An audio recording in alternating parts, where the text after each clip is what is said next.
أعوذ بالله من الشيطان الرجيم.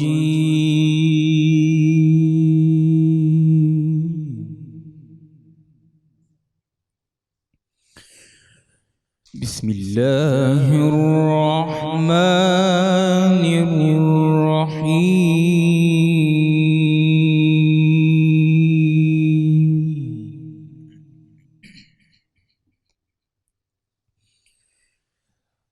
فاصبر لحكم ربك ولا تكن كصاحب الحوت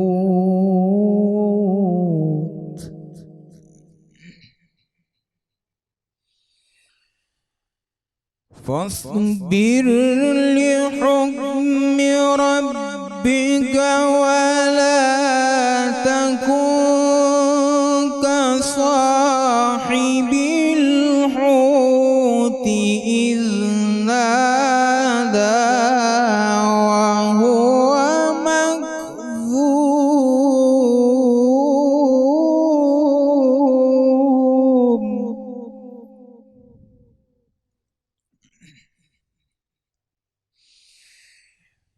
لولا أن تداركه نعمة من ربه لنبذ بالعراء وهو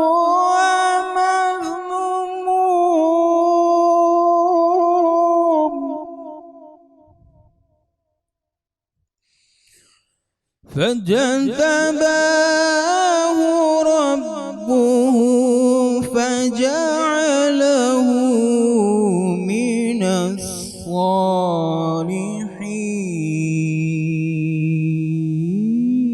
الصالحين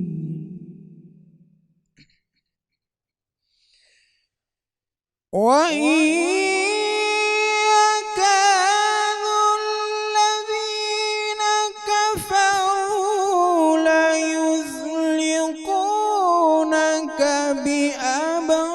بأبصارهم لما سمعوا الذكر ويقولون إنه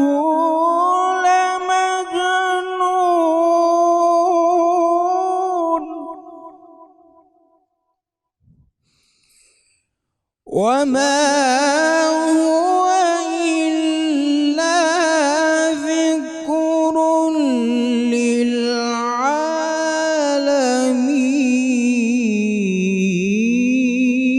للعالمين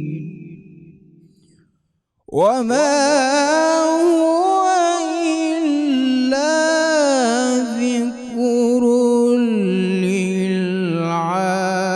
للعالمين صدق الله العظيم.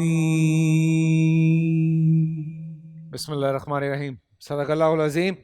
السلام علیکم. آپ سب کو خوش آمدید کہتا ہوں رمضان کی اس خاص ٹرانسمیشن جس کا نام ہے رمضان میں بول، اور سحری کی یہ خاص ٹرانسمیشن آپ کے ساتھ ہمارے ساتھ رہے گی اور ہم امید کرتے ہیں کہ آپ بھی ہمارے ساتھ رہیں گے.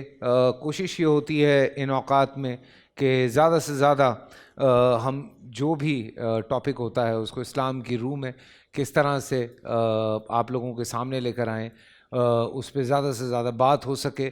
اور اسی حوالے سے ہمارے علماء کرام یہاں پہ موجود ہوتے ہیں اور ہم اس کے حوالے سے یہاں بات بھی کرتے ہیں اور آپ کے سامنے بہت سارے مسائل ہیں جو لے کر حاضر ہوتے ہیں. آج کا جو موضوع ہے وہ نکاح اور طلاق کے اوپر ہے اور بہت اہم موضوع ہے. ہر گھر میں چاہے بچہ ہو یا بچی ہو، ہر مسلمان کی خواہش ہوتی ہے کہ وہ بہتر طریقے سے ان کی شادی کرے، ان کا نکاح کرے، اور کسی کی بھی یہ خواہش نہیں ہوتی کہ وہ کسی بھی صورت میں بچوں کو جو ہے وہ طلاق کے پروسیس سے گزرنا پڑے. اس حوالے سے بہت ساری باتیں دنیاوی طور پہ اگر میں کہوں تو ہمارے سامنے آتی ہیں، اور نکاح کے حوالے سے بہت ساری باتیں ہیں جو کہ آج ہم اسلام کی روح میں نکاح کی کیا اہمیت ہے، کس طرح سے اس کا کرنا لازم ہے، اور کیا کیا وجوہات ہیں جن پہ نکاح جو ہے وہ ہو جاتا ہے، اور کن وجوہات کی وجہ سے نکاح مسخ ہوتا ہے، کن وجوہات کی وجہ سے نکاح جو ہے اس میں شادی میں پرابلم آتی ہیں اور وہ بات آگے بڑھتی ہے۔ لیکن آج کے موضوع پہ جانے سے پہلے میں بڑھوں گا مفتی حنیف قریشی صاحب کی طرف، جہاں وہ موجود ہیں انبیاء کے بول کے ساتھ۔ تو آئیے چل کے دیکھتے ہیں انبیاء کے بول۔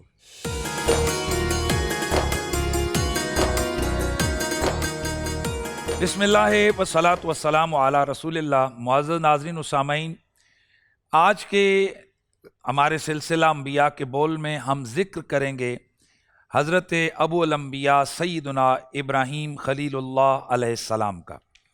حضرت ابراہیم علیہ السلام کا تذکرہ قرآن مجید کے اندر 69 ٹائم 69 مرتبہ ہوا ہے۔ قرآن مجید کی 25 صورتوں میں آپ کا ذکر مبارک آیا ہے۔ حضرت ابراہیم علیہ السلام کو ابو الانبیاء کہتے ہیں۔ اس کی وجہ یہ ہے کہ اکثر انبیاء آپ کی اولاد میں سے، یعنی حضرت سیدنا اسحاق علیہ السلام اور حضرت سیدنا اسماعیل علیہ السلام، یہ آپ کے بیٹے ہیں، اور اکثر انبیاء ان دو نبیوں کی اولاد میں سے ہوئے ہیں، اور ہمارے پیارے آقا سرور انبیاء صلی اللہ تعالیٰ علیہ وآلہ وسلم حضرت سیدنا اسماعیل علیہ السلام کی اولاد میں سے ہیں۔ حضرت ابراہیم علیہ السلام کے والد گرامی کا نام طارق ہے، اور آپ کا شجرہ اگر ہم دیکھیں تو یوں آئے گا: آدم کے بیٹے شیس ہیں، شیس کے بیٹے یانس ہیں، یانس کے بیٹے قینان ہیں، قینان کے بیٹے ملائل ہیں، ملائل کے بیٹے یارد ہیں، یارد کے بیٹے ادریس ہیں، ادریس کے بیٹے متوشع، متوشع کے بیٹے لمک نیک نام، لمک نیک نام کے بیٹے نوح، نوح کے بیٹے سام، سام کے بیٹے زلحاد، زلحاد کے بیٹے شالح، شالح کے بیٹے عابر، عابر کے بیٹے تاتا، تاتا کے بیٹے راوا، راوا کے بیٹے سارو، سارو کے بیٹے ناخور، ناخور کے بیٹے تاریخ، اور تاریخ کے بیٹے ابراہیم خلیل اللہ علیہ السلام۔ حضرت ابراہیم علیہ السلام کے والد کے طور پر آزر کا نام لیا جاتا ہے، تو اس کو درست کر لیجئے کہ آزر حضرت ابراہیم علیہ السلام کا والد نہیں تھا بلکہ آپ کا چچا تھا۔ اس کی وجہ یہ ہے کہ ہمارے نبی پاک کا جو نسب مبارک ہے، حضرت ابراہیم علیہ السلام اس نسب میں آتے ہیں، اور خود نبی پاک صلی اللہ علیہ وآلہ وسلم نے فرمایا کہ حضرت آدم علیہ السلام سے لے کر میرے بابا حضرت عبداللہ تک اللہ نے مجھے پاک باپوں سے پاک رحموں میں منتقل کیا ہے۔ تو ایک جو آزر ہے وہ بلا شک و شبہ مشرک تھا، بت پرست تھا، تو اگر وہ حضرت ابراہیم علیہ السلام کا والد مانا جائے تو اس سے پھر نبی علیہ السلام کی وہ جو حدیث ہے اس کا انکار آئے گا کہ آپ نے فرمایا کہ میرا جو نور مبارک ہے یہ پاک باپوں سے پاک ماؤں کے رحموں میں منتقل ہوا، تو طارق مشرک ہے اور مشرک پاک نہیں ہے۔ انما المشرکون نجس، مشرک نجس ہوتے ہیں، لہٰذا یہ ماننا پڑے گا کہ کوئی ایسا شخص کہ جو نجس ہو وہ نبی علیہ السلام کے شجرہ طیبہ میں نہیں آ سکتا، لہٰذا طارق ہی حضرت ابراہیم علیہ السلام کے والد ہیں، اور وہ صاحب ایمان و صاحب ایقان تھے۔ آپ کا لقب ابو الانبیاء اور خلیل اللہ ہے، اور قرآن مجید برہان رشید کے اندر حضرت ابراہیم علیہ السلام کی ذات والا صفات کے متعلق بہت سارے قصص اور واقعات کو ذکر کیا گیا ہے، اور بہت سارے آپ کے معجزات کا ذکر بھی قرآن مجید میں موجود ہے۔ حضرت سیدنا ابراہیم علیہ السلام جب آپ کی ولادت باسعادت ہوئی تو اس سے قبل نمرود بادشاہ، یہ اس کا دور ہے جب حضرت ابراہیم کی ولادت ہو رہی ہے، تو نمرود بادشاہ کو بہت سارے نجومیوں نے یہ خبر دی کہ ایک ایسا بچہ اس سال پیدا ہوگا کہ جو تیری حکومت کو ختم کر دے گا اور تیرے ان بتوں کو توڑ دے گا اور تیرے لیے حکومت میں مشکلات پیدا کرے گا۔ چنانچہ نمرود نے حکم دیا کہ اس سال میں پیدا ہونے والے بچوں کو قتل کر دیا جائے۔ حضرت سیدنا ابراہیم علیہ السلام کی والدہ نے آپ کو ایک غار کے اندر ان کی پرورش کی، اور اللہ کا کرنا عام بچوں کی بنسبت حضرت ابراہیم علیہ السلام کا گروتھ اور آپ کی بڑھوتری یہ عام نارمل حالات سے زیادہ ہوئی۔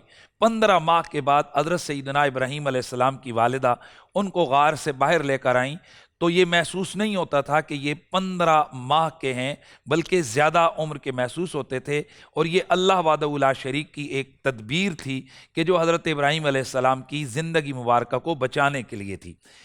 حضرت ابراہیم علیہ السلام کی آنکھ جس دور میں کھلی وہ دور کفر کا، شرک کا عام تھا، عام طور پر بت پرستی ہو رہی تھی، حتیٰ کہ آپ کا چچا آزر بھی اس بت پرستی کے اندر مشغول تھا۔ آپ نے اپنے چچا سے آغاز کیا اور اسے منع کیا کہ تو بتوں کی پوجا نہ کر، اور اس کے ساتھ ساتھ حضرت ابراہیم علیہ السلام لگاتار، چونکہ پیغمبر کی جو سرشت ہوتی ہے اسی کے اندر طہارت ہوتی ہے، توحید اس کی رگ و رگ کے اندر سمائی ہوتی ہے، تو آپ کی نفرت بت پرستی کے ساتھ یہ یقینی امر تھا۔ لہذا حضرت ابراہیم علیہ السلام نے تمام لوگوں کا رد کرنا شروع کیا اور انہیں منع کرنا شروع کر دیا کہ وہ بت پرستی سے باز آ جائے۔ ایک واقعہ بڑا زبردست ہے کہ حضرت ابراہیم علیہ السلام کی قوم، ان کا یہ معمول تھا کہ سال کے بعد ان کے ہاں ایک میلہ لگتا، ایک عید کا سا سما ہوتا، اور وہ لوگ جنگل میں جاتے اور جاتے ہوئے اپنے کھانے وغیرہ اپنے بتوں کے پاس چھوڑ کے وہ جنگل میں چلے جاتے اور جنگل میں لا و لاب میں مشغول ہوتے، شام کو واپس آتے تو وہ آ کر بتوں کی پوجا کرتے اور پھر وہاں پڑا ہوئے کھانے کو بطور تبرک کے وہ استعمال کرتے۔ چنانچہ جب اس عید کے موقع پر یا اس میلے کے موقع پر حضرت ابراہیم علیہ السلام کو وہ ساتھ لے جانے لگے تو اللہ کے نبی حضرت ابراہیم علیہ السلام نے اوپر آسمان کی جانب دیکھا، گویا کہ آپ کچھ اندازہ لگا رہے ہیں، اور آپ نے فرمایا کہ انی سقیم، میں تو بیمار ہونے والا ہوں۔ فنظر نظرتن فی النجوم، ستاروں کو دیکھا، فقال انی سقیم، تو فرمایا میں تو بیمار ہونے والا ہوں۔ چنانچہ آپ کی قوم یہ سمجھ کر کہ آپ علیل ہیں وہ چلی گئی۔ پیچھے حضرت سیدنا ابراہیم علیہ السلام ان کے بت کدے میں تشریف لے گئے اور وہاں جو بت تھے ان کے سامنے پڑے ہوئے کھانے کو اٹھایا اور اٹھا کر ان کو کہا کہ یہ اس کو کھاؤ، وہ انہوں نے کھایا کوئی نہیں۔ پھر حضرت ابراہیم علیہ السلام نے ان سے پوچھا ما لکم اللہ تنطقون، کیا ہوا تم کو؟ اللہ تاکلون، تم کھاتے نہیں ہو، وما لکم لا تنطقون، بولتے نہیں ہو، نہ وہ کھا رہے، نہ وہ پی رہے، نہ وہ بول رہے ہیں۔ چنانچہ حضرت ابراہیم علیہ السلام نے وہیں پہ پڑا ہوا ایک بسولہ، ایک بڑا کلہاڑا اٹھایا اور اس سے ان کو توڑنا اور مارنا شروع کر دیا، یہاں تک کہ تمام بتوں کو توڑ کر وہ کلہاڑا ایک بڑے بت کے کندھے پر رکھ دیا۔ جب شام کا وقت ہوا ان کی قوم واپس آئی اور انہوں نے آ کر اپنے ان بتوں کو ٹوٹے ہوئے دیکھا، کسی کا سر نہیں، کسی کا بازو نہیں، کوئی اوندا گرا ہوا ہے، تو وہ پریشان ہو گئے اور کہنے لگے ہمارے خداؤں کو کس نے توڑا، ہمارے خداؤں کو کس نے توڑا؟ تو ان کو یاد آ گیا کہ ابراہیم علیہ السلام نے باتوں باتوں کے اندر کئی دفعہ یہ کہا تھا کہ تاللہ لأکیدن اصنامکم، اللہ کی قسم میں تمہارے ان بتوں کو توڑ دوں گا۔ تو انہوں نے کہا بھئی وہ انہوں نے یہ کیا ہے، انہوں نے کیا ہوگا کیونکہ انہوں نے قسم کھائی تھی۔ چنانچہ جب حضرت ابراہیم علیہ السلام کو بلایا گیا اور آپ سے پوچھا کہ ہاں آپ نے توڑا ہے، تو اللہ کے پیغمبر نے فرمایا میں نے کب توڑا ہے؟ یہ دیکھو جو توڑنے والا آلہ ہے، آلہ قتل، یہ تو اس کے بڑے بت کے کندھے پر ہے، اس سے پوچھو اس نے توڑا ہوگا۔ تو کہنے لگے ابراہیم یہ کیسے ہو سکتا ہے کہ یہ بے جان پتھر کا بت یہ بولے اور بتائے کہ اس کو کس نے توڑا ہے، یہ باقیوں کو کس نے توڑا ہے؟ اللہ اکبر! ابراہیم علیہ السلام نے اس بت کدے کے اندر اللہ کی توحید کا پیغام بلند کیا اور آپ نے فرمایا اے نادانو، اے کم عقلو، بتاؤ اگر یہ جو اپنے آپ کو نہیں بچا سکتے، جو کھا نہیں سکتے، جو بول نہیں سکتے، جو بتا نہیں سکتے کہ ان کے ساتھ یہ کس نے کیا، وہ تمہارے خدا ہونے کے قابل کیسے ہیں؟ وہ عبادت کے لائق کیسے ہو سکتے ہیں؟ تم ان کو کیوں کر پوچھ سکتے ہو؟ چنانچہ ان کو سمجھ آ گئی کہ یہ سارے کا سارا معاملہ حضرت ابراہیم علیہ السلام نے کیا۔ چنانچہ ان کی ایک میٹنگ بیٹھی اور انہوں نے یہ فیصلہ کیا کہ ابراہیم علیہ السلام کو اس کی سزا دی جائے، اور ان کے فیصلے کا بھی بڑا عجیب انداز تھا کہ ان کے فیصلہ کرنے والوں نے کہا کہ اگر اپنے خداؤں کی مدد کرنا چاہتے ہو تو پھر ابراہیم کو سزا دو، اور سزا بھی کیسی دینی ہے؟ سزا بھی ان کو آگ کی دینی ہے۔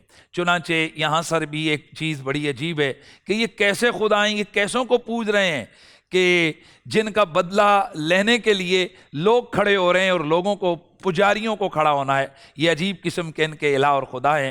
خیر، حضرت سیدنا ابراہیم علیہ السلام کو سزا دینے کا جب یہ فیصلہ ہوا تو نمرود نے یہ کہا کہ ابراہیم علیہ السلام کو جلایا جائے گا آگ میں، لیکن آگ ایسی ہو اور ان کا جلانا بھی ایک ایسا ہو کہ جو ہمارے شرعی پروٹوکول کے مطابق ہو. ایسا نہیں ہے کہ چھوٹی سی آگ جلا دی جائے اور ان کو جناب وہاں پر سزا دے دی جائے. چنانچہ ایک بہت بڑا آگ کا الاؤ تیار کرنے کے لیے لکڑیوں کو جمع کیا گیا اور وہاں کے تمام لوگوں نے دائیں بائیں سے جنگلوں کو کاٹ کر لکڑیوں کو جمع کرنا شروع کر دیا. اور ہر ایک جہاں مرد اور عورت انہوں نے منت کے طور پر بھی وہاں لکڑیاں جمع کیں. چنانچہ جب ایک بہت بڑی آگ کے لیے لکڑیاں جمع ہو گئیں تو انہوں نے ایک آگ کا الاؤ دہکایا. آگ ہے اور میلوں بلند اس کے شعلے جا رہے ہیں. اللہ اکبر. یہ کیوں آگ جل رہی ہے؟ اللہ کے نبی حضرت ابراہیم خلیل اللہ کو اس میں ڈالا جانا ہے. حضرت ابراہیم علیہ السلام کو جس وقت اس آگ کے اندر ڈالا جانا تھا تو جب وہ دیکھا قریب گئے تو اب کوئی ایسا سلسلہ نہیں ہے کہ جس کے ذریعے سے وہ آگ میں ان کو ڈالیں. وجہ یہ ہے کہ آگ کے قریب کوئی جا ہی نہیں پا رہا. شیطان آیا. شیطان نے آ کر انسانی صورت میں ان کو بتایا کہ ایک منجنیق کی صورت میں، غلیل کی صورت میں ایک آلہ تیار کرو اور اس میں رکھ کر ابراہیم علیہ السلام کو آگ میں پھینک دو. حضرت سیدنا ابراہیم علیہ السلام کو آگ میں ڈالنے کے لیے ان کی قوم ایک آلہ تیار کر رہی ہے کہ جس کے ذریعے سے اللہ کے پیغمبر کو آگ میں ڈالا جائے. معزز ناظرین، ہمارا وقت ختم ہو گیا. اس سے آگے انشاءاللہ ہم کل بات کریں گے. اپنا خیال رکھیے گا اور رمضان المبارک کی ان ساعتوں کو غنیمت جانتے ہوئے زیادہ سے زیادہ درود پاک پڑھیے، نماز پڑھیے، تہجد پڑھیے، قرآن مجید کی تلاوت کو اپنا معمول بنائیے اور اس کے ساتھ ساتھ غریب و مساکین کی سحر اور افطار کا بھی خیال رکھیے. اللہ تعالی ہم سب کا نگہبان ہو. السلام علیکم ورحمۃ اللہ تعالی وبرکاتہ.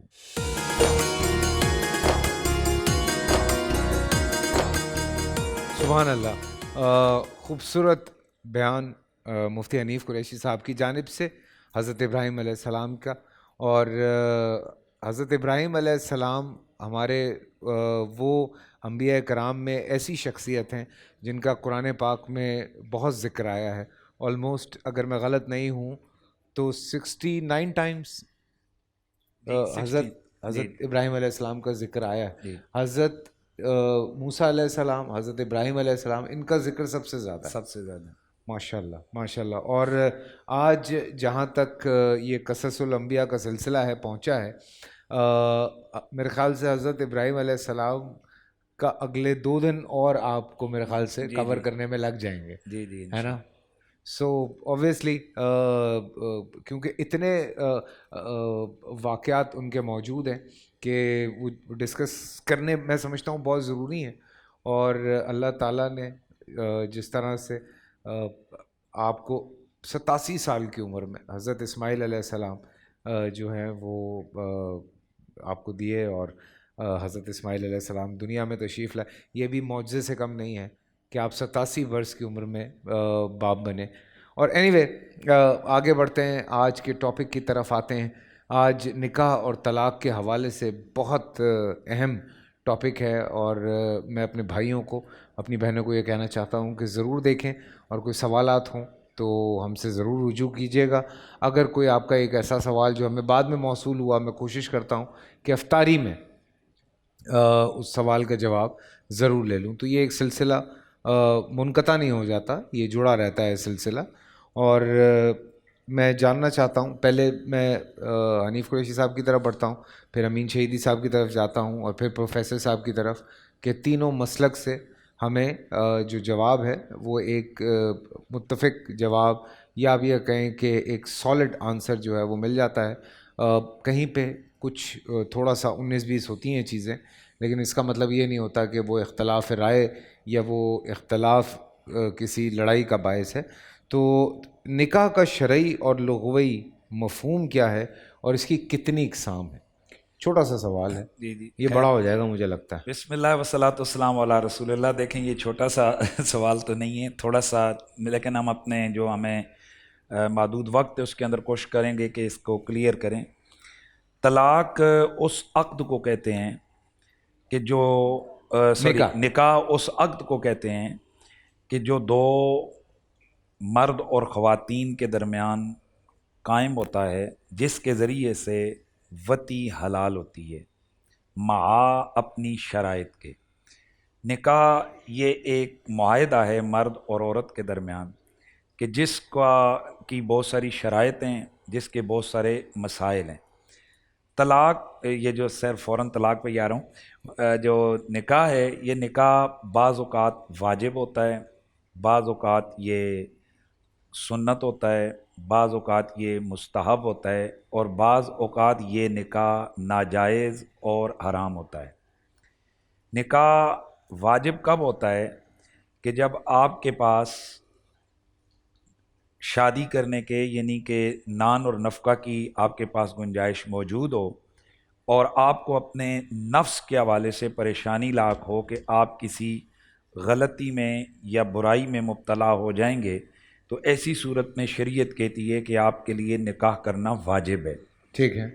اس پریشانی کے علاوہ عام نارمل حالات ہیں اور آپ کے پاس نان نفقہ کی سہولت موجود ہے، یعنی بیوی کے لیے نان اور نفقہ کی سہولت موجود ہے، تو آپ کے لیے نکاح کرنا سنت ہے۔ اور اگر ایک سے زائد شادیاں آپ کرتے ہیں اور سارے شرائط یا ضروریات پوری کر سکتے ہیں تو مستحب ہے۔ اور اگر آپ کے پاس نان نفقہ نہیں ہے کہ جس کے ذریعے سے آپ اپنی بیوی کو سنبھال سکیں یا اس کا کیئر کر سکیں یا اس کی عزت کا لحاظ اور خیال رکھ سکیں، یا ایسی کوئی کیفیات ہیں کہ آپ کے ساتھ ایسی شدید قسم کی بیماری ہے کہ جس کی وجہ سے آپ کسی دونوں جانبین میں سے دونوں طرف کسی ہلاکت خیزی یا بہت شدید ایسی بیماری کا باعث بنتے ہیں کہ جس سے جان جانے کا اندیشہ ہو، تو ایسی صورت میں آپ کے لیے نکاح کرنا جائز نہیں ہے۔ اس کو بعضوں نے تو حرام تک لکھا ہوا ہے۔ اب یہ جو نکاح ہے یہ بنیادی طور پر ضرورت طبعیہ اور بقائے نسل انسانی کے لیے اس کو روا رکھا گیا ہے، اور نکاح یہ نبی پاک صلی اللہ علیہ وسلم کی سنت ہے، اور ایک وقت میں ایک مرد جو ہے وہ 4 شادیاں کر سکتا ہے، اور ان میں سے جو شرط ہے ایک سے زائد شادیاں کرنے کی وہ قرآن نے خود بیان کی ہے۔ فَانكِحُوا مَا طَابَ لَكُم مِّنَ النِّسَاءِ مَثْنَىٰ وَثُلَاثَ وَرُبَاعَ فَإِنْ خِفْتُمْ أَلَّا تَعْدِلُوا فَوَاحِدَةً، کہ تم 2، 3 اور 4 شادیاں کرو، لیکن اگر تمہیں یہ اندیشہ ہو کہ تم عدل نہیں کر پاؤ گے ساری بیویوں کے درمیان، تو پھر تمہارے لیے ایک ہی بیوی کافی ہے۔ ہم لوگ یہ سمجھتے ہیں کہ یہ بالکل معمولی کام ہے، یہ اتنا معمولی اور آسان کام نہیں ہے۔ نبی پاک صلی اللہ علیہ وآلہ وسلم آپ نے دونوں بیویوں کے درمیان عدل اور انصاف کرنے کے اوپر بہت زیادہ زور دیا ہے، یعنی اگر آپ ایک سے زائد شادی کرتے ہیں تو اس میں کس چیز میں عدل اور انصاف ضروری ہے؟ وقت دینے میں، یعنی آپ برابر وقت دیں گے دونوں بیویوں کو، یعنی جتنی بھی ہیں، اور اس کے علاوہ ان کو رہائش، کھانا پینا سب برابر آپ دیں گے۔ اس میں وہ ضروریات طبعیہ جو ہیں یا جو انسان کی خواہشات ہیں ان کی تکمیل کے حوالے سے کوئی قید نہیں ہے کہ آپ لازمی طور پر ہی سلسلہ رکھیں گے، لیکن باقی جو معاملات ہیں وہ سارے آپ نے دونوں کے درمیان آپ نے برابر رکھنے ہیں۔ ٹھیک ہے۔ تو اب اگر عدل و انصاف آپ نہیں کر سکتے تو قرآن نے کہا ہے فواحدہ، بس آپ ایک پر اکتفا کریں، کیونکہ اگر آپ یہ ایسا نہیں کر سکتے تو یقیناً آپ اللہ کی بارگاہ میں قابل گرفت ہیں، اللہ تعالیٰ کی طرف سے آپ پر پکڑ ہوگی اور آپ کو پوچھ گچھ ہوگی۔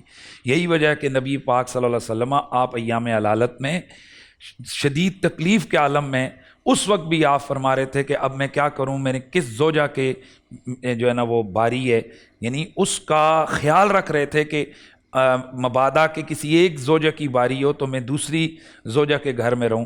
تو اس پر جب ازواج مطہرات نے دیکھا کہ نبی پاک صلی اللہ علیہ وسلم کی علالت تب آئے، پریشان ہیں، تو تمام ازواج نے متفقہ طور پر اپنی اپنی باریاں معاف کر دیں، اور دیکھا کہ سرکار سیدہ عائشہ کے گھر میں زیادہ کمفرٹ ہیں، زیادہ وہاں پر سہولت ہے، تو ان سب نے مل کر اپنی ساریاں باریاں ساری بیویوں نے حضرت عائشہ کے نام کر دیں کہ ہماری دنوں میں بھی سرکار یہیں پر رہیں۔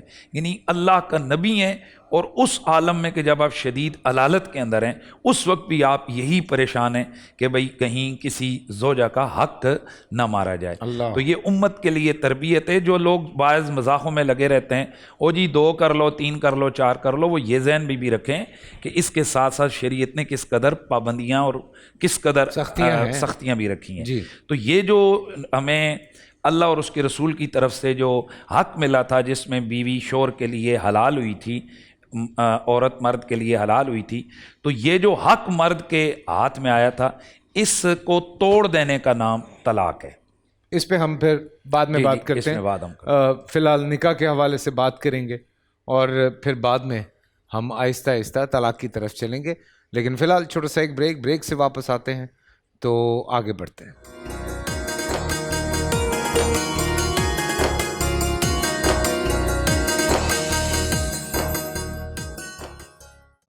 یہ میری پسندیدہ نعت ہے. سبحان اللہ. ایسے نا وہ ایک اور طرز میں پڑھتا ہوں, میری بڑی اس میں مشہور ہے یہ. اچھا. آپ سا دونوں جہاں میں نظر آیا ہی نہیں, آپ سا دونوں جہاں میں نظر آیا ہی نہیں, کیونکہ اللہ نے کوئی اور بنایا ہی نہیں, آپ سا دونوں جہاں میں نظر آیا ہی نہیں. ماشاءاللہ ماشاءاللہ, کیا بات ہے. رضوان بھائی خدا حافظ. کرتے ہیں آپ اور قریشی صاحب. نہیں میں تو رضوان کو خدا حافظ کر رہا ہوں. میں نے کہا رضوان بھائی خدا حافظ. یہ تو ماشاءاللہ پروگرام تقریباً دونوں قریشیوں میں رہتا ہے. اچھا محبت ہے. کیا کہہ رہے ہیں؟ میں نے کہا دونوں کی محبت کافی ہے. دونوں قریشی سنبھال لیں گے سارا کچھ. پیچھے بھی قریشی بیٹھے ہوئے ہیں, سلمان قریشی. بس اللہ سلامت رکھے. 2 قریشی یہاں, ایک اندر بیٹھا ہوا ہے, باقی کو رخصت دے دیں. تو آپ دیکھ لیں. شاہ صاحب, امین شہید صاحب, مجھے امین شہیدی صاحب نے ابھی درست کیا, اور وہ ایک بڑا غلط العام ہے جو ہم بھی بولتے ہیں اور خود جو ہیں وہ بھی بولتے ہیں, اور صحیح اہل تشیع نہیں ہے, اہل تشیخ ہے. یہ جو اصطلاح ہے جی یہ ہے اہل تشیع. ٹھیک ہے. عام طور پر شیعہ بھی اور اہل سنت بھی غلط بولتے ہیں اہل تشیع. ٹھیک ہے. تشییع اصل میں جنازے کے پیچھے چلنے کو کہتے ہیں. اچھا. تشییع جنازہ یعنی جنازے کے پیچھے چلنا اور اس کی مشایعت کرنا, یعنی اس کو خداحافظی کہنا اور اس کو رخصت کرنا. ٹھیک ہے. تو یہ اہل تشیع نہیں ہے, اہل تشیع ہے. تشیع یعنی حب, محبت, پیروکاری اور کسی شخصیت سے وابستہ ہونا. ٹھیک ہے. تو یہ جو امیر المؤمنین علی ابن ابی طالب علیہ السلام کی محبت اور ان کو اپنا امام ماننا ہے, اس کے لیے جو لفظ استعمال ہوتا ہے وہ تشیع ہے. احادیث میں بھی اس لیے تشیع ہے.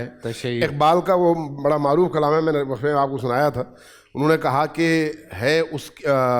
ہے اس کی طبیعت میں تشیع بھی ذرا سا, تفضیل علی ہم نے سنی اس کی زبانی. علامہ اقبال کا. تو وہ جو امیر المومنین کو زیادہ پسند کرتے ہیں اور ان کی زیادہ تعریف کرتے ہیں, ان کے لیے بھی شیعہ اور اہل تشیع کی اصطلاح استعمال کی جاتی ہے. تو اس لیے لفظ ہے اہل تشیع. اہل تشیع. تو آپ سن لیں, اگر میں یہ بولوں گا تو وہ تمام ہمارے جو شیعہ بھائی ہیں اس بات پہ ناراض نہ ہو. بات شروع ہو گئی تو پھر ہماری بھی لے لیجیے. جی. جیسے شہیدی صاحب نے کہا ہے کہ جن کے دلوں میں نبی علیہ السلام کے پیارے ویر حضرت مولا کائنات مولا علی پاک کی محبت ہو تو ان پر بھی شیعہ کا اطلاق ہوتا ہے. بنیادی طور پر جو لفظ شیعہ ہے یہ اس کا معنی ہوتا ہے گروہ, جس طرح قرآن مجید میں آتے ہیں وَإِنَّ مِن شِيعَتِهِ لَإِبْرَاهِيمَ, جماعت یا گروہ. اور اسی طرح جس وقت صحابہ کرام کے دور میں جب مشاجرات صحابہ کا ایک سلسلہ ہوا, صحابہ کرام کے آپس میں معاملات ہوئے, تو اس وقت یہ اصطلاح کھڑی ہوئی تھی, یہ کوئی نئی نہیں ہے. ٹھیک ہے. کہ جو حضرت علی کے ساتھی تھے انہیں کہا جاتا تھا شیعان علی, اور جو حضرت معاویہ کے ساتھی تھے ان کو کہا جاتا تھا شیعان معاویہ. تو حضرت علی کے وہ جو شیعہ تھے وہ سارے ہی صحابہ تھے, کیونکہ اس معاملے میں سارے بدری صحابہ حضرت علی کے ساتھ تھے, اور سارے ہی جتنے انصاری صحابہ تھے وہ ساتھ تھے. حضرت معاویہ کے ساتھ 2-4 صحابہ اکرام تھے. تو اس معنی میں کہ محبان علی کے معنی میں یہ اطلاق ادھر بھی ہوتا ہے. اور محدثین کرام کی اصطلاح میں 2 الگ الگ بحثیں ہیں, ایک ہے شیعہ اور ایک ہے رفض. تو جس شخص کا میلان محبت آل بیت کی طرف ہوتا ہے تو محدثین کرام اس کے لیے لفظ لکھتے ہیں وفی کان فیہ تشیع, اس کے اندر تشیع تھا, یعنی اس پر محبت آل بیت غالب تھی. اور محدثین کے ہاں جس راوی میں یہ کمال ہو, یہ وصف ہو, تو یہ جرح نہیں تھی, یعنی یہ ایسی نہیں تھی کہ جس سے اس سے روایت لینے میں ہچکچایا جائے, بلکہ رفض کا لفظ وہ استعمال کرتے تھے یا غالین کا لفظ استعمال کرتے تھے, جس کی وجہ سے وہ اہل سنت کے محدثین کے ہاں وہ جرح بنتی ہے. تو یہ ابتدائی طور پر یہ جو لفظ ہے یہ انہوں نے کہا کہ حرم بان علی کے حوالے سے, تو یہ محدثین کے ہاں یہ لفظ شیعہ, لیکن چونکہ وہ ایک لفظ موجود تھا تو لیکن ہمارے آج کے عرف میں آج کے زمانے میں یہ ایک الگ سے جماعت کا نام ہو گیا, ایک الگ سے اہل سنت اور اہل تشیع, یہ ایک الگ سے جماعت ہو گئی. آج کے دور میں ہمارے ہاں یہ جو لفظ ہے تو یہ اس معنی میں نہیں. میں تو یہ کہہ رہا تھا کہ بھائی ہم آئندہ اگر میں اہل تشیع بولوں گا تو میرے جو وہ بھائی یا بہنیں جو اہل تشیع سے تعلق رکھتے ہیں وہ ناراض نہ ہو جائیں کہ یہ کیا بول رہے ہیں, غلط بول رہے ہیں, یہ غلط بول رہے ہیں. تو یہ نوٹ کر لیں بھائی, یہ ہمیں انہوں نے بتایا اور میں بولتا رہوں گا. اس میں ایک جملے کا اضافہ کروں, مفتی صاحب کے جملے میں بڑی خوبصورت انہوں نے بات کی, وہ سنی یا اہل سنت اور سنی نہیں ہو سکتا جب تک اس کے اندر اہل البیت کا تشیع موجود نہ ہو, واہ واہ واہ, محبت موجود نہ ہو. اسی طرح سے وہ شیعہ یا اہل تشیع سے وابستہ فرد شیعہ ہو نہیں سکتا جب تک سنت نبوی کو وہ دل و جان سے قبول نہ کرے. سبحان اللہ. اس لیے یہ دونوں صفات جو ہیں ایک مومن میں ہونی چاہیے, اس کے بغیر مومن نہیں بن سکتا. سبحان اللہ. میں پروفیسر صاحب نہیں امین شہیدی صاحب سے بڑی امپورٹنٹ بات کرنی ہے مجھے. علامہ صاحب سوال یہ ہے, میں آپ کی طرف بھی آ رہا ہوں پروفیسر صاحب, سوال یہ ہے کہ مرد پہ یہ نکاح کیوں فرض کیا گیا, مطلب کہ مرد نے نکاح کرنا ہی کرنا ہے, ورنہ ہم نے یہ بھی سنا کہ اس کا جنازہ جو ہے وہ جائز نہیں ہوتا. بسم اللہ الرحمن الرحیم. دیکھیے فرضیت کا سیریس سوال ہے. اصل یہ چیز ہے نا, بعض چیزیں ایسی ہوتی ہیں کہ جو غلط العوام ایک لفظ ابھی استعمال ہوتا کہ عوام میں وہ مشہور ہو جاتی ہیں, لیکن ان کا حقیقت کے ساتھ یہ شرعی طور پر کوئی سوال تو سوال ہے نا, پبلک کے سوال پوچھتے ہیں. میں اسی لیے ہنسا ہوں کہ یہ ایک زبردست سوال آ گیا. جی میرا خیال ہے آپ کے سوال کا جواب پہلے مفتی صاحب دے چکے ہیں, اگر کسی نے غور سے سنا ہو. دیکھیے نکاح تب فرض ہے جب انسان نکاح نہ ہونے کی وجہ سے حرام میں مبتلا ہو. ٹھیک ہے, چونکہ حرام سے بچنا فرض ہے نا, بالکل, تو بچنے کا راستہ نکاح ہے, لہٰذا تب جا کر نکاح فرض ہو جاتا ہے. ٹھیک ہے. نکاح خود بنیادی طور پر ایک معاملہ ہے. معاملے سے مراد یعنی ایک ایگریمنٹ دو بندوں کے درمیان, ٹھیک ہے, ایک عورت اور ایک مرد. جہاں یہ ایک ایگریمنٹ ہے, چونکہ جتنے بھی احکام ہمارے ہیں ان کی 2 قسمیں ہیں, ایک عبادات سے تعلق رکھنے والے احکام ہیں اور دوسرے معاملات سے تعلق رکھنے والے احکام. ٹھیک ہے. تو عبادات جیسے روزہ ہے, نماز ہے, زکوٰۃ ہے, حج ہے, عبادات ہیں.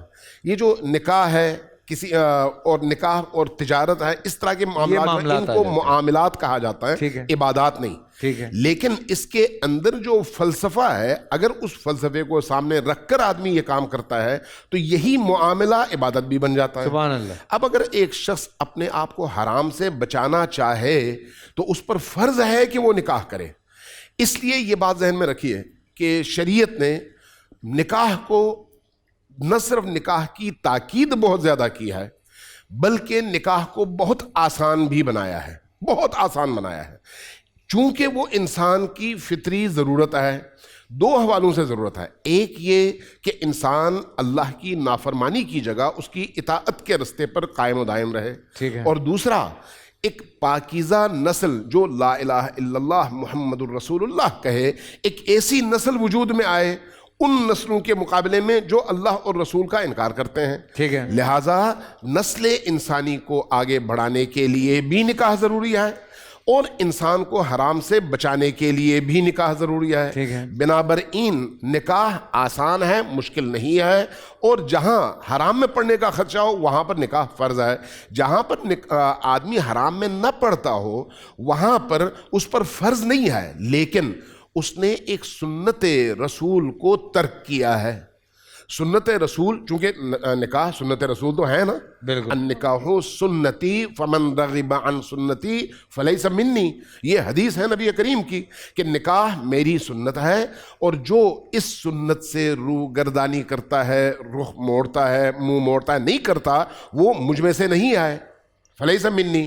تو اس لیے یہ جو نکاح ہے کم از کم بھی اس کا جو درجہ ہے، کم از کم اگر فرض کی طرف نہ جائیں تو وہ سنت ہے، اور سنت ہونے کے اعتبار سے بھی ایک انسان کو ضرور یہ کام کرنا چاہیے. اور دوسرا اس کا جو انسان کی اپنی زندگی میں روح کے حوالے سے فائدہ ہے نا، وہ یہ ہے کہ دو چیزیں ہیں جو انسان کو اللہ کے قریب کرنے میں سب سے زیادہ مؤثر ہیں. ایک جہاد ہے جہاں پر انسان موت کو اپنی آنکھوں کے سامنے دیکھتا ہے. یہ غلط العام ہے کہ وہ جنازہ جائز نہیں ہوتا. نہیں، وہ اخلاقی ہے، حکمی نہیں ہے. اچھا، اخلاقی ہے. اخلاقی طور پر یعنی اس کی قباحت کو ظاہر کرنے کے لیے یہ کہا گیا ہے، ورنہ عملی طور پر جس نے نکاح نہ کیا ہو اس کا جنازہ تو سب نے پڑھا ہے. کس کا جنازہ نہیں پڑھا اور کہا گیا کہ بھئی اس کا جنازہ نہ پڑھو؟ لیکن اہمیت کو بیان کرنے کے لیے یہ نقطہ بیان کیا گیا کہ بھئی اتنی اس کی اہمیت ہے. تو دوسری چیز جس کی انتہائی اہمیت ہے انسان کی زندگی میں وہ ہے نکاح.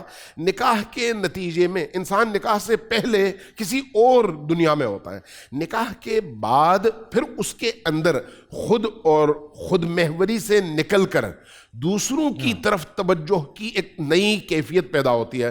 اس کے بعد آپ شادی شدہ اور غیر شادی شدہ میں دیکھیں فرق، کہ شادی شدہ بندہ سارا دن محنت کرتا ہے، کماتا ہے کسی اور کے لیے، جبکہ جو غیر شادی شدہ ہے اس کی ذات میں سارے کا سارا محور اس کی اپنی ذات ہوتی ہے. لہٰذا نکاح جو ہے انسان کو اپنے ارد گرد گھومنے سے نکال کر دوسروں کا خیال رکھنے کی ترغیب دلانے کا بھی بہترین ذریعہ ہے، جو خود ایک عبادت ہے. ٹھیک ہے.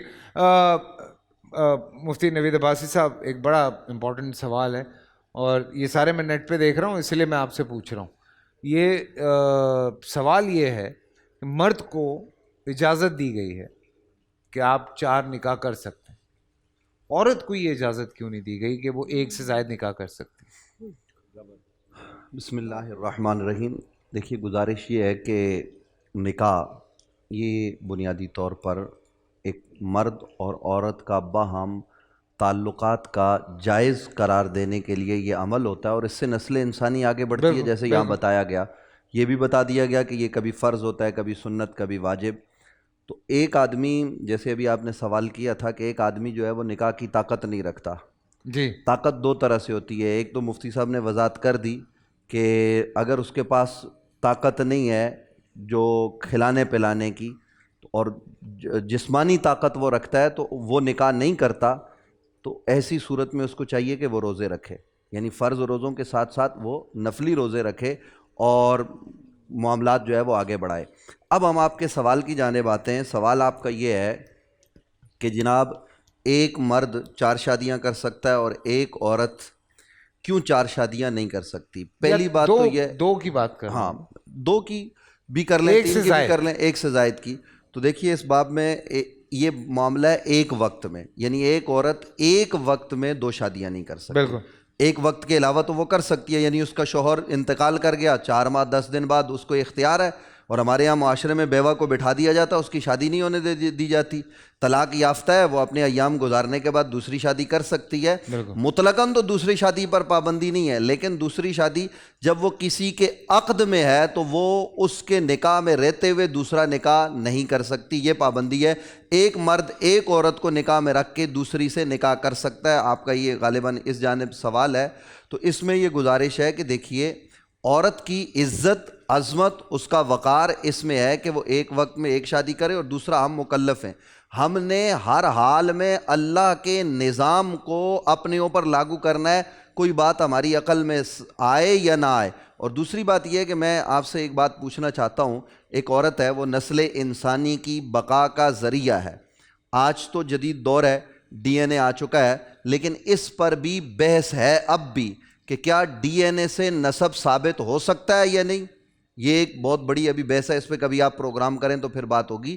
تو جب ڈی این اے پر بھی ابھی آبھاس باقی ہیں اور واقعتاً 100% یہ درست ہے یا نہیں یہ بھی، تو میں یہ سوال کرنے کی چھوٹی سی ان لوگوں سے جو یہ سوال کرتے ہیں جسارت کر سکتا ہوں کہ ایک مرد تو مختلف مواقع پر 4 عورتوں کے پاس جا رہا ہے اور اس کی اولاد ہوگی تو سمجھ میں آیا کہ یہ اسی کی اولاد ہے، لیکن اگر ایک عورت ایک وقت میں اس کو اگر آسان کر دوں تو بلڈ لائن ایک رہے گی۔ جی جی جی جی بلڈ لائن، بیکاز ایک بڑی مشہور کہاوت ہے بلڈ از تھکر دین واٹر، مطلب وہ اس لیے کہا جاتا ہے کہ جو مرد کے جو حساب کتاب ہے اس کو بلڈ کہتے ہیں اور دودھ کو جو ہے وہ پانی کہتے ہیں، تو کہتے ہیں کہ بلڈ از تھکر دین واٹر، تو وہ اس حساب سے آپ بات کریں۔ لیکن ہاں وہ ڈی این اے پھر باپ کا فالو ہوتا ہے، نہیں وہ یہی تو دوسرا ایک عورت اگر 4 مردوں کے پاس ایک وقت میں جا رہی ہے تو کیسے پتہ چلے گا کہ یہ بچہ کس کی اولاد ہے؟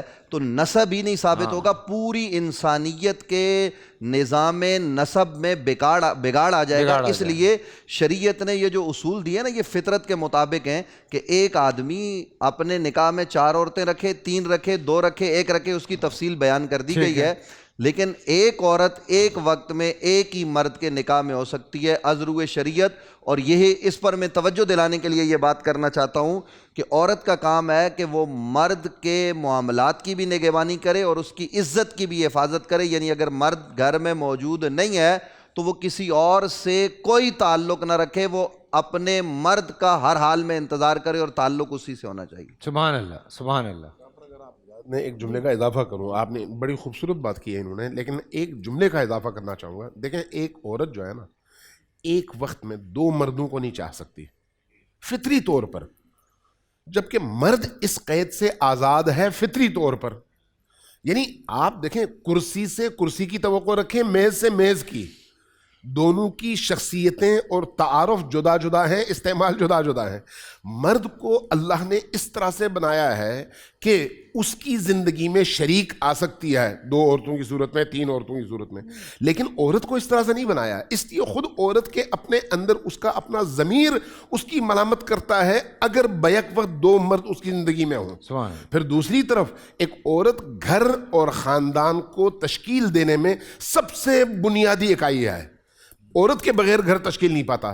اب ایک عورت فرض کریں 2 یا 3 یا 4 مردوں کے گھروں میں رہے تو کیا خاندان تشکیل پا سکتا ہے؟ بچہ بھی عجیب سا ہوگا نا شاہ اس لیے یہ خلاف فطرت ہے۔ پروفیسر صاحب آپ کی طرف آ رہا ہوں، نکاح سے ہم تھوڑا آگے بڑھ رہے ہیں، فی الحال ہم نکاح پہ ہی چل رہے ہیں۔ اچھا ایک چیز آج میں دیکھیں آج کے دور کے حساب سے بات ذرا آپ لوگوں کی طرف سے آتی ہے نا تو لوگوں کو رہنمائی ملتی ہے تھوڑی سی۔ آج کل ایک چیز ہے کہ لوگ کہتے ہیں کہ جی چیک اپ کروا لیا جائے، خواتین کا تھوڑا چیک اپ کروا لیا جائے تھوڑا شادی سے پہلے۔ تو آپ سمجھ رہے ہیں میں کیا کہنا چاہ رہا ہوں، بیکاز میں بہت باتیں کچھ کور کر کے سمجھا رہا ہوتا ہوں کیونکہ یہ کچھ لوگوں کے سوالات جب ہم تک آتے ہیں تو یہ بڑی امپورٹنٹ باتیں ہوتی ہیں کہ ان سوالوں کا جواب لوگوں تک پہنچایا جائے، یہ ذمہ داری آ جاتی ہے۔ تو یہ جائز ہے کہ ایسی بچیوں کا چیک اپ کروایا؟ اچھا چلیں اس کو اگر میں آسان کر لیتا ہوں تو ایسا کر لیتا ہوں کہ جیسے کزن میرجز میں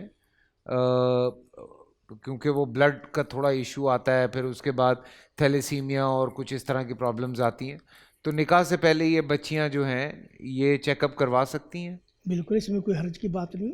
اور اگر وہ جو لڑکا شادی کر رہا ہے ٹھیک ہے وہ ڈیمانڈ کرتا ہے کہ مجھے کچھ اور چیک اپس بھی کروانے ہیں، یہ نہیں کروا سکتا، یہ نہیں کر سکتا، یہ شادی کے بعد ہوگا، یہ شادی کے بعد ہوگا۔ اور اگر یہ پہلے کہے میں الیبریٹ نہیں کر سکتا میں سمجھے اس چیز کو، میں جو کہہ رہا ہوں ان کو بات مکمل کرنے دیں، وہ اپنا موقف بیان کریں پورا۔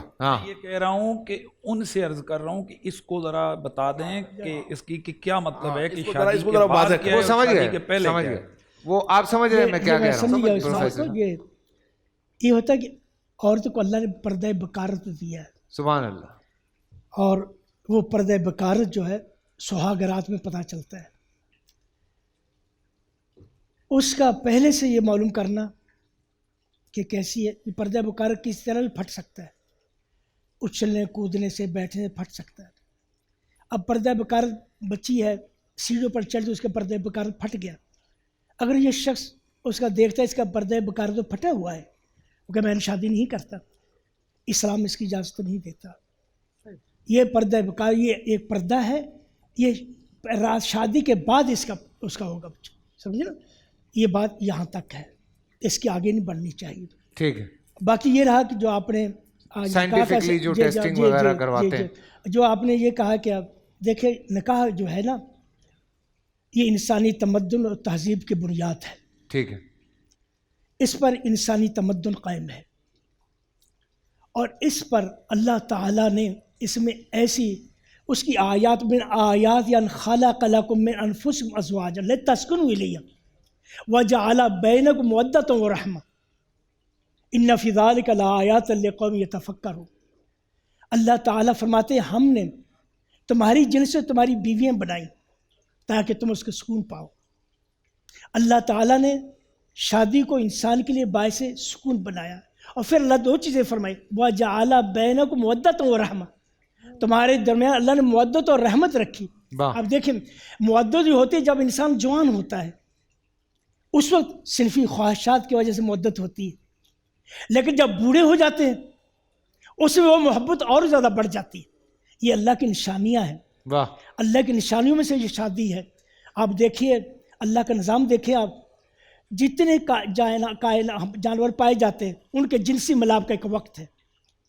جب وہ وقت آتا ملتے جو سے جدا ہو جاتے ہیں, کسی کو کوئی پتہ نہیں کہا ہے. لیکن انسان کی اللہ تعالیٰ نے صنف ہمیشہ جاذبیت رکھی ہے. اسی جاذبیت وجہ شہر آباد ہے, یہ تہذیب قائم ہے. اگر یہ جاذبیت نہ ہو یہ شہر آباد نہ ہو. انسانی تہذیب کی بنیاد جو ہے نکاح ہے, اور نکاح جو ہے یہ ایسا پاکیزہ ربط ہے جو کہ انسان کو اللہ تعالیٰ بلند کرتا ہے اس سے, اور یہ انسانی بقا اور نسل کا ذمہ دار یا اس بقا اور انسانی نسل اور بقا اسی سے قائم ہے. سبحان اللہ. رسول اکرم صلی اللہ علیہ وسلم نے نکاح کے بارے میں فرمایا اعلنوا بالنکاح, نکاح کا اعلان کرو, وجعلوها فی المساجد, اس کو مسجد میں کرو. اور رسول اکرم صلی اللہ علیہ وسلم نے فرمایا النکاح نصف الایمان, نکاح جو ہے نصف ایمان ہے. فلیتق اللہ, جو نکاح کر لو اس کے بعد دوسرے آدھا ایمان مکمل ہو گیا, باقی اس کے بعد آدھے ایمان کے بارے میں اللہ سے ڈرے. یہ نکاح جو ہے یہ بہت عظیم, عورت اپنا خود نکاح نہیں کر سکتی. دیکھو انسان اسلام کی عظمت دیکھیں, لا نکاح الا بولی, لڑکی خود اپنا نکاح نہیں کرے گی, ولی اس کا نکاح کرے گا. تو کہ کل اگر بچی کی زندگی میں کوئی بری بات آتی ہے اور ولی اس کا ذمہ دار, جب لڑکی خود بہت آگے بڑھ کر اپنا نکاح کرے گی ولی اس کی ذمہ داری نہیں لے گا. سمجھے نا, اس چیز کو آپ سمجھیے. یہ نکاح جو ہے بڑا پاکیزہ بندھن ہے, اس کو رسول اکرم نے فرمایا اس کو آسان کرو. فَإِذَا جَاءَكُمْ أَحَدٌ يَخْطُبُ, جو اگر تمہارے پاس کوئی آئے رشتہ لے کر, اس کی دو چیزیں دیکھو, اس کا اخلاق دیکھو, اس کا دین دیکھو, اس کی شادی کر دو. سبحان اللہ. یہ مت دیکھو کتنا کماتا ہے کیا کرتا ہے. یہ بڑی بڑی ضروری چیزیں ہیں. اور دیکھیں ایک چیز انڈرسٹینڈ کریں, مفتی حنیف قریشی صاحب نے, علامہ امین شہیدی صاحب نے, مفتی نوید عباسی صاحب نے, پروفیسر صاحب نے ایک ہی بات کی ہے جو سب سے زیادہ ہمارے یہاں ایک سب سے بڑا مسئلہ کیا ہے, لڑکا کچھ نہیں کرتا شادی کر دو, شادی ہوگی کچھ نہ کچھ کرنے لگے گا. سب سے پہلی بات یہاں سے شروع ہوئی تھی کہ وہ ایلیجبل نکاح کرنے کا تب ہے جب وہ نان نفقہ پورا کر سکے. اب ہمارا مذہب کیا کہہ رہا ہے اور ہمارے کلچر میں یہ چیزیں کس طرح سے کی جا رہی ہیں. اب وہ بچی جس کو آپ کہیں سے لے کر آتے ہیں, آپ اس بچی کو ایک دوسرے گھر میں لا کے رکھتے ہیں, وہاں پہ وہ لڑکا کچھ نہیں کرتا, آپ ایک تو جہیز لے لیتے ہیں, اور میں چاہ رہا ہوں کہ آج شام میں پھر جہیز پہ چلتے ہیں, ٹھیک ہے نا. پھر آپ لیتے ہیں جہیز, اور پھر آپ اس بچی کے ساتھ جو گھر میں کرتے ہیں, اور بچہ آپ کا کچھ نہیں کر رہا ہے. یہ زیادتی ہے, یہ زیادتی ہے. چھوٹا سا بریک سے واپس آتا ہوں, مجھے شاہ صاحب سے بڑی امپورٹنٹ بات کرنی ہے. جی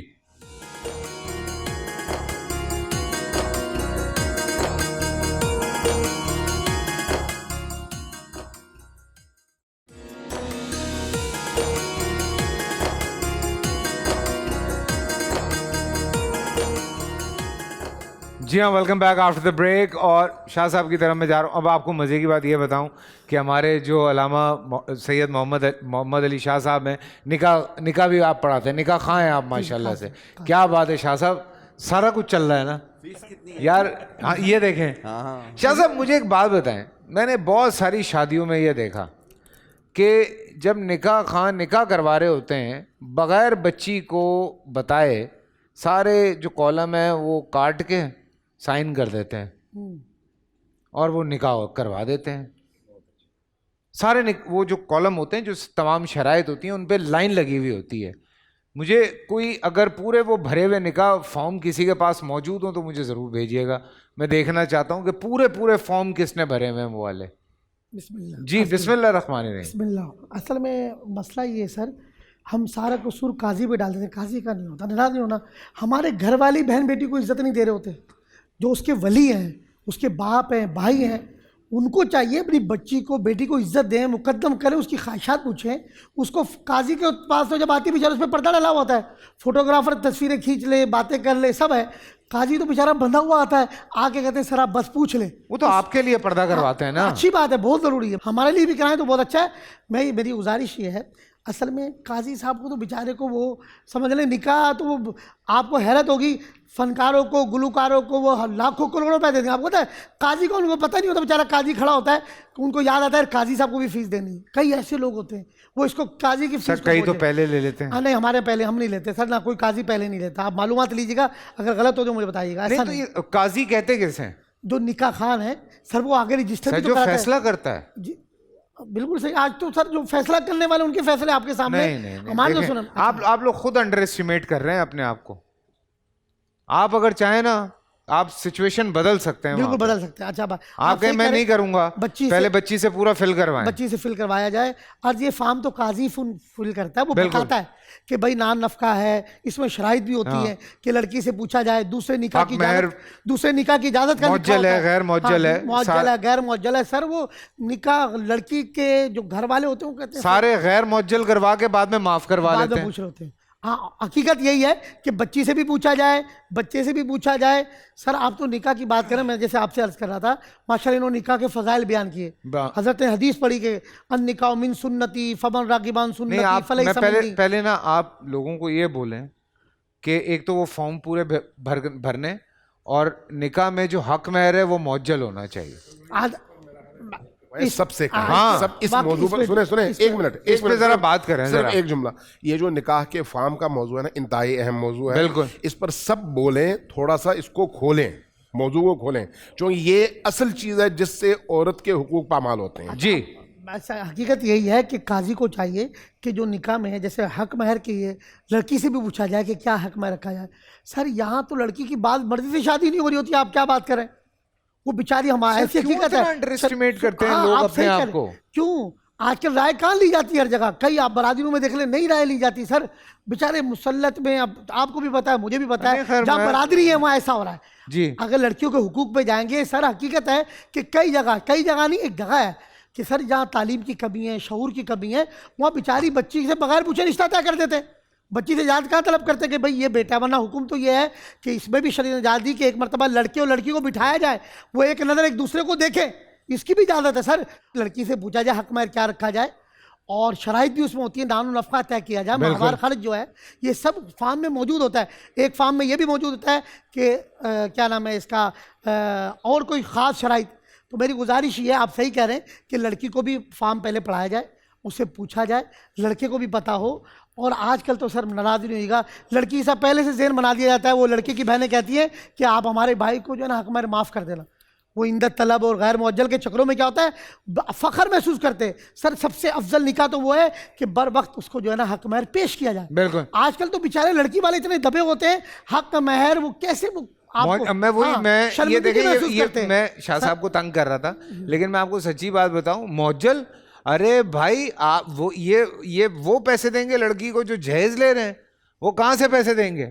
شاہ صاحب یہ ہم افطار پہ پورا اس پہ بات کریں گے. آپ مجھے ایک بات کا جواب دیں, ایک نیا تماشا شروع ہوا ہے, ٹھیک ہے, یار نکاح کی کیا ضرورت ہے, اس پہ کیا کریں؟ اور حقیقت ہے ایک تعداد ہے لوگوں کی اب اس وقت وہ برملا قرآن و سنت کے خلاف اس کو بغاوت کہیں گے.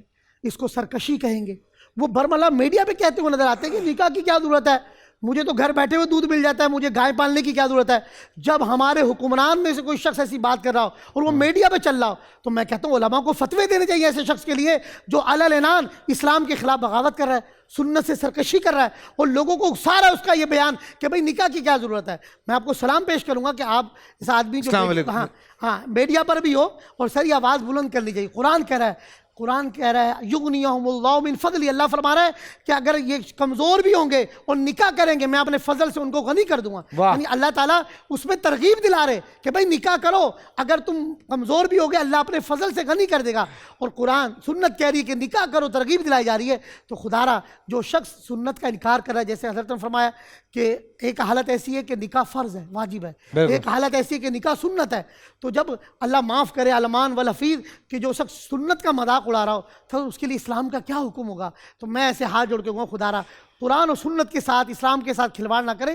یہ نکاح ایک ایسا پاکیزہ بندھن ہے جو معاشرے میں امن و امان اور معاشرے میں جو ہے ایک سمجھ لیں کہ ایک اچھی بنیاد ہے. تو نکاح کو کی ترغیب اس لیے کہا گیا نکاح علل اعلان کرے. تو نکاح کو اچھا سمجھیں, نکاح کو اہمیت دیں اور نکاح کو ترجیح دیں, اللہ معاف کرے. لیکن اس کا مطلب یہ نہیں ہے بار بار کرتے رہیں, ہاں ایسا ہر ایک جگہ کرتے رہیں. لیکن سب سے پہلی شرائط یہ طے شدہ بات ہے کہ اگر آپ میں اتنا مطلب آپ بیلنس کر سکتے ہیں لائف کو, آپ 2 ہیں یا 3 ہیں ان کو بیلنس کر سکتے ہیں تو آپ بالکل بیلنس کیجئے, اور تب آپ پہ واجب ہوتا ہے.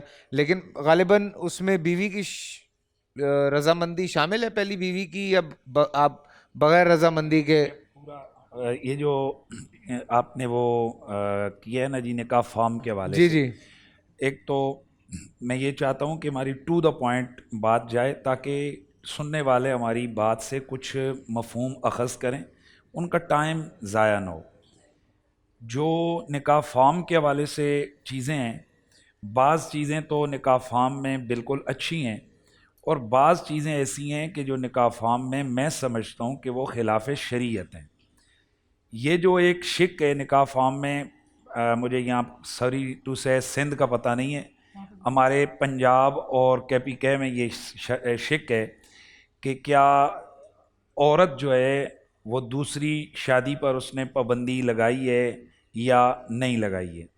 یہ شک غیر شرعی اور غیر اسلامی ہے, اس لیے کہ کوئی بھی عورت یا کوئی بھی لڑکی وہ کسی مرد کے دوسرے نکاح پر یہ قدغن نہیں لگا سکتے. یہ اس کا اور شریعت کا معاملہ ہے, اس کا اس نکاح کے ساتھ کوئی تعلق نہیں ہے. ٹھیک ہے. آپ نے جو ایک بات کہی ہے کہ عورت سے لڑکی سے پوچھا نہیں جاتا, میں پہلے تو سب کے سامنے یہ بات کر دوں کہ یہ بالکل, میں شاہ صاحب کی بات کوئی ان کی 2-4 پریکٹسز ہوں گی, میں اس سے اختلاف نہیں کرتا, لیکن اوورآل یہی تو اسلام کے خلاف پروپیگنڈا ہے.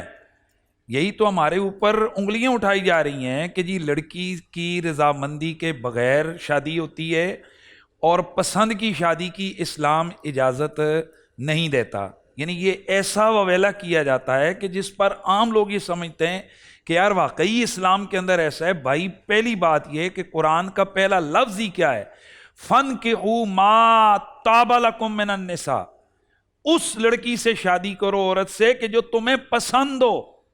اسلام تو آغاز ہی پسند کی شادی کی بات کر رہا ہے, لیکن یہاں پسند سے یہ مراد نہیں ہے کہ لڑکی لڑکا آپس میں انٹرنیٹ پہ انوالو ہو جائیں, پہلے جناب 1 مہینہ پارکوں میں پھریں, 2 مہینے ہوٹلوں پہ پھریں, 3 مہینے یوبیا کی سیر کریں, پھر مری سے ہوتے ہوئے ہنزا کی وادیوں سے ہوتے ہوئے پھر واپس آئیں اور پھر آ کر کہیں جی کہ نہیں ہاں جناب اب ہماری پسند ہے. یہ بات نہیں ہے, اور ساڈا موڈ بن گیا.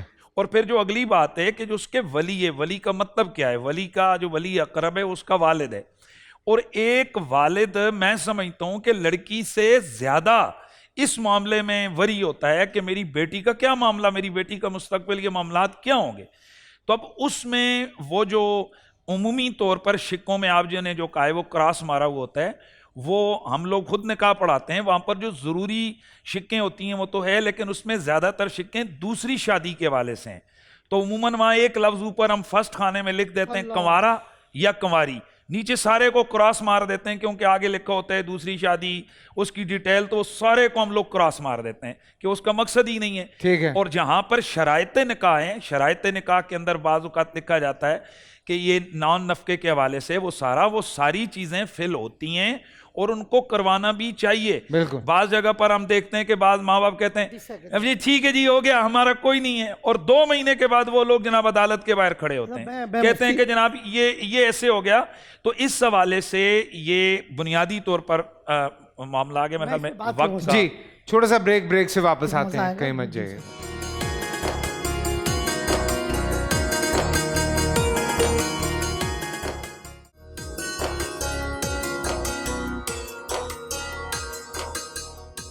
جی ہاں, ویلکم بیک. چھوٹے سے کچھ سوالات ہیں اور میں چاہتا ہوں کہ اس کے چھوٹے جوابات جو ہیں وہ ہمیں تینوں مسلک سے مل جائیں. سب سے پہلی بات کہ نکاح جو ہے وہ آج کے زمانے میں تو بلیک اینڈ وائٹ ہوتا ہے, مطلب پیپر ہوتا ہے. کیا پہلے زمانے میں بھی ایسے ہوتا تھا, مطلب پیپر ہوتا تھا نکاح کا, یا صرف نکاح باندھا جاتا تھا, پڑھایا جاتا تھا صرف؟ یہ جو پیپر کا مسئلہ ہے یہ 1960 میں رونما ہوا, اس سے پہلے نہیں تھا پاکستان میں. اس سے پہلے نہیں تھا. 1 سال یا سر ایوب خان کے زمانے میں ہوا. اس وقت بہت سے ایسی شکیں تھیں جو شریعت سے متصادم تھی, علماء نے اس کی مخالفت کی تھی. ٹھیک ہے. تو یہ کوئی یہ دستاویز ہے, اس کی کوئی شرعی حیثیت نہیں کہ اگر آپ لکھیں گے تو نکاح نہیں ہوگا. نکاح ایجاب و قبول کا نام ہے, سمجھ, دو فیملیوں کے درمیان آپس میں طے ہو جاتی ہے بات شادی کی. تو شادی یہ ہے. اس کے دوسرا یہ ہے کہ میں آپ کو حضرت علی رضی اللہ تعالیٰ کی حدیث مبارکہ جو رسول اکرم نے حضرت علی سے فرمایا, حضرت علی 3 چیزوں کے بارے میں کبھی دیر مت کرو. ان الایام اذا بلغت, بچی جب بالغ ہو جائے اس کے نکاح کی کوشش. اذا وجدت کفا فانکحا, جب اس کا کف پالو اس کو نکاح کر دو. اور دوسرا یہ کہ نماز جب وقت آ جائے فوراً نماز پڑھو. اور دوسرا جنازہ جب آ جائے اس کو دیر مت کرو. تو یہ نکاح جو ہے جب بچے بالغ ہو جائیں, وَانكِحُوا الْأَيَّامَ مِنكُمْ وَالصَّالِحِينَ مِنْ عِبَادِكُمْ, اللہ پوری امت کو مخاطب کرتے ہیں, پوری امت کو. جب بچے بالغ ہو جائیں سب مل کر اس کے نکاح میں کوشش کرو. یہ نہیں کہ صرف ماں باپ کو چھوڑ دو, سب ان کی مدد کرو تاکہ ان کا نکاح ہو جائے. وَانكِحُوا الْأَيَّامَ مِنكُمْ وَالصَّالِحِينَ مِنْ عِبَادِكُمْ إِن يَكُونُوا فُقَرَاءَ فَسَوْفَ يُغْنِيهُمُ اللَّهُ, اگر غریب ہے اللہ تعالیٰ غنی کر دے گا. کتنے لوگ ہیں جو شادی سے پہلے کچھ نہیں تھے, اللہ نے شادی کے بعد ان کو برکتیں دی. حق مہر کتنا ہونا چاہیے؟ حق آپ مہر کچھ کہنا چاہ رہے تھے گفتگو جی میں؟ یہ شہیدی صاحب کچھ کہہ رہے ہیں, میں پھر بتاتا ہوں اس پہ. دیکھیں, شادی میں چند چیزیں شرط ہیں. ایک, آپ یعنی لڑکے کا یا لڑکی کا جسمانی طور پر بالغ ہونا. ٹھیک ہے. لیکن یہ کافی نہیں ہے, اس کے ساتھ عقلی رشد بھی شرط ہے. ٹھیک ہے. عقلی رشد کا مطلب یہ ہے کہ لڑکا ایک فیملی سنبھالنے کی صلاحیت رکھتا ہو, صرف وہ جانور کی طرح سے نر نہ ہو بلکہ ایک فیملی کو سنبھالنے کی صلاحیت رکھتا ہو. اتنی اس میں عقل, اتنا شعور, اتنا اس کے اندر ادراک موجود ہو. ٹھیک ہے. اسی طرح سے لڑکی کے اندر بھی شرط ہے رشد, کہ وہ ایک فیملی کو سنبھالنے کی اپنے اندر صلاحیت رکھتی ہو. تب آپ جب مناسب رشتے کا انتخاب کریں گے تو بچے بھوکے نہیں رہیں گے, تب اللہ ان کی رزق و روزی میں برکت دے گا. لیکن اگر آپ ایک دیوانے کو ایک بچی کے اس میں باندھ دیں اور یہ کہہ کر کہ بھئی ہم نے نکاح کر دیا اللہ ہی روزی دے گا, تو اللہ کبھی بھی روزی نہیں دے گا. اللہ نے ان چیزوں میں ان شرائط کا بھی خیال رکھا ہے. سبحان اللہ. پہلی بات. دوسری جو ابھی بات چل رہی تھی, دیکھیں نکاح میں ایک شرط تو سب سے زیادہ مسٹ ہے, اور وہ یہ ہے کہ لڑکی جب تک اجازت نہ دے ساری دنیا اس کا نکاح پڑھتی رہے لیکن اس کا نکاح نہیں ہوگا جب تک لڑکی اجازت نہ دے. اجازت کا مطلب یہ ہے کہ وہ ایک دفعہ کہے ٹھیک ہے میں اس نکاح پر راضی ہوں. اب جب وہ راضی ہو گئی اور نکاح ہو گیا, اب اس کے ہاتھ میں اختیار نہیں رہا. ٹھیک ہے. لیکن اس سے پہلے وہ مکمل طور پر مختار ہے, اس کو کوئی مجبور نہیں کر سکتا. گن پوائنٹ پہ اگر کسی نے نکاح پر سائن کروا دیے تو یہ نکاح نہیں ہے جب تک وہ اقرار نہ کرے کہ میں اس نکاح پر راضی ہوں. اس کا اقرار شرط اول ہے. لہٰذا جو معاشرے میں بعض اوقات زبردستی کی شادیاں ہوتی ہیں اس میں ان چیزوں کو سامنے رکھنے کی ضرورت ہے. تیسری چیز یہ ہے کہ یہ جو نکاح میں آپ اس کی شرط رکھتے ہیں حق مہر کی, یہ لڑکی کا حق ہے.